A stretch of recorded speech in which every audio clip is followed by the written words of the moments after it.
perbedaan istilah international law dan law of nation.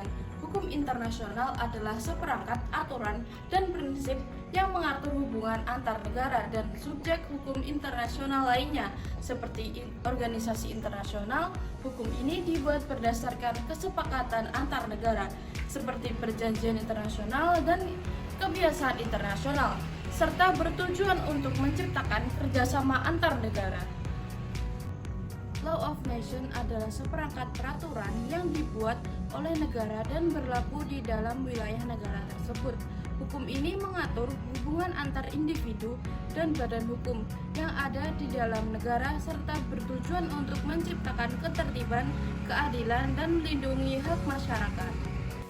Unsur-unsur terbentuknya pasal international law, ada perjanjian internasional yang dibentuk oleh dua negara atau lebih yang berperan sebagai sarana untuk meningkatkan kerjasama internasional dan mengikat perjanjian tertulis yang sebagaimana tertera dalam pasal.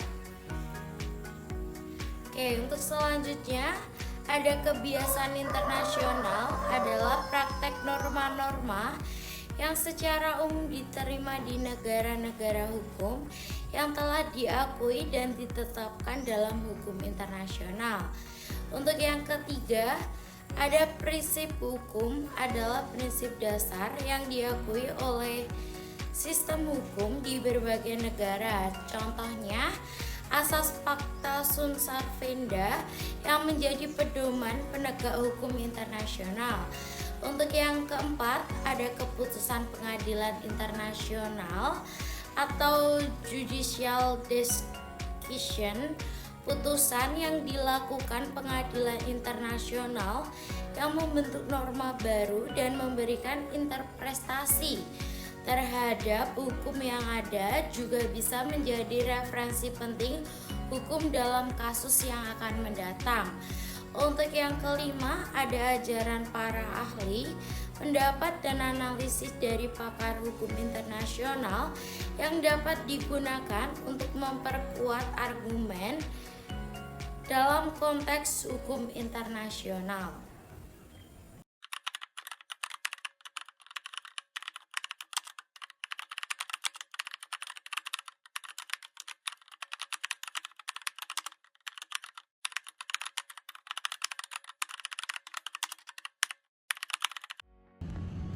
Perbedaan antara hukum nasional dan hukum internasional didasarkan pada 3 hal berikut, yaitu pertama, sumber hukum.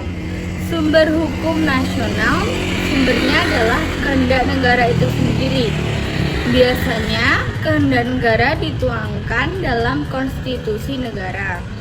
Sedangkan hukum internasional sumbernya adalah kehendak bersama dari negara-negara dan biasanya dituangkan dalam kesepakatan internasional.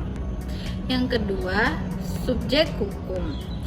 Hukum nasional subjeknya adalah individu-individu seperti masyarakat yang ada dan tinggal serta menjadi warga negara dari suatu negara. Subjek hukum nasional. Subjeknya adalah individu-individu seperti masyarakat yang ada dan tinggal serta menjadi warga negara dari suatu negara. Hukum internasional subjeknya adalah semata-mata dan secara eksklusif hanya negara-negara. Yang ketiga, struktur dan organ hukum. Hukum nasional terdapat organ eksekutif, yudikatif, dan legislatif. Di antara satu organ dengan organ yang lainnya memiliki kewenangan yang berbeda. Dan hukum internasional tidak ada organ eksekutif, yudikatif, dan legislatif.